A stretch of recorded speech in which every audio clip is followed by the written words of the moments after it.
The News Line. Hello and welcome back to People's TV.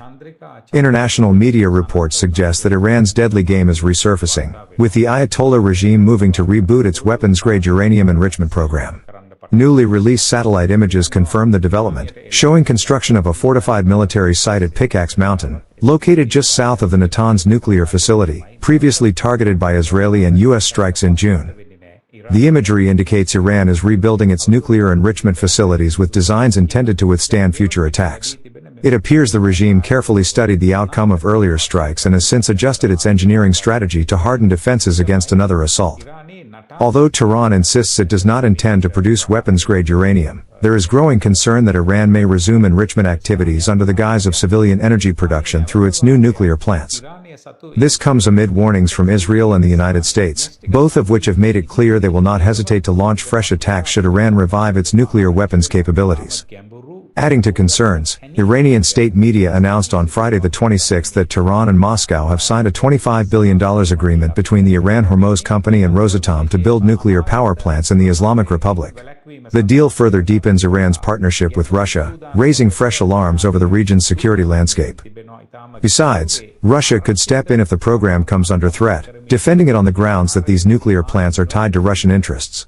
Any strike on facilities built in Iran under this agreement could be framed by the Kremlin as an attack on Russia itself, providing Moscow with a pretext to escalate against Israel and the United States. A precedent exists. When Israel carried out strikes on terrorist bases in Syria, Russia demanded guarantees that its own military installations would not be targeted. Had Israel accidentally struck a Russian base in Syria, Moscow might have responded far more aggressively. The same principle could apply in Iran, where Russian involvement raises the stakes of any future confrontation. In this context, it is reasonable to assume that Iran has devised a subtle strategy to shield itself from the prospect of another strike by the United States or Israel. After all, Tehran does not truly require Russia's assistance, since it already possesses the technology and capability to generate nuclear energy independently. The partnership with Moscow therefore appears less about energy needs and more about politics, an insurance policy designed to deter future attacks by binding Russian interests to its nuclear infrastructure. Now let's turn our attention to Europe. In France, the government has taken substantial steps to curtail the activities and influence of the organization widely known as the Muslim Brotherhood. With Russia and Saudi Arabia having classified the group as a terrorist organization for some time, many observers consider France's action long overdue. Although the Brotherhood originated in Egypt, it has expanded globally and reportedly received significant funding from Qatar. Analysts argue that Qatar has used the organization as a vehicle to channel billions of dollars into Europe through social welfare projects and cultural initiatives, which may help explain why many European governments have been hesitant to impose a full ban. Additionally, there are claims that Qatar leverages these funds to influence elites, including university professors and key societal figures, effectively using the Muslim Brotherhood as a conduit to advance its geopolitical and ideological interests in the region.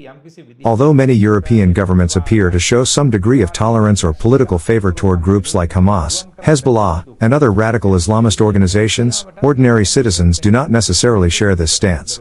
The majority of people in these countries reject their government's perceived enabling, support, or glorification of radical Islamic terrorism for political gain. In France, the government seems to have taken notice, exemplified by the closure of the European Institute of Human Sciences, a move widely interpreted as a signal that public sentiment is being heated and that the state is taking steps to curb extremist influence. To those unfamiliar, the European Institute of Human Sciences might sound like a philosophical or academic society, but it is not.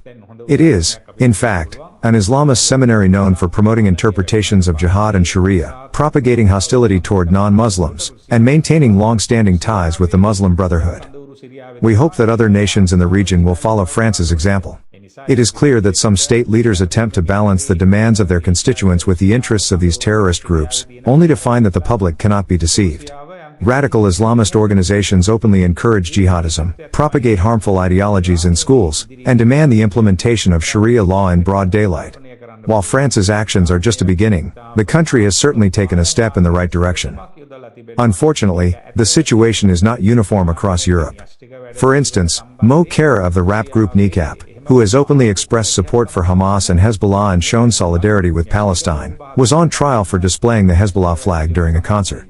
He was released by a judge on technicalities. Had he been found guilty, he could have faced imprisonment under the Prevention of Terrorism Act. Although such cases are isolated, they illustrate the extent to which radical Islamist ideologies have penetrated certain segments of European society. Then the advisor to the Prime Minister of Spain has said there's absolutely no way to stop the immigrants from coming to Spain. Besides, immigrants are essential to the expansion of the population, which is essential for the economic growth framework. However, it should be noted population must be expanded naturally, not artificially through migration. If this report helped you see the situation on the ground clearly, don't keep it to yourself. Like, share, and subscribe to People's TV, where truth has no agenda, and facts speak louder than spin. Subscribe us for more details.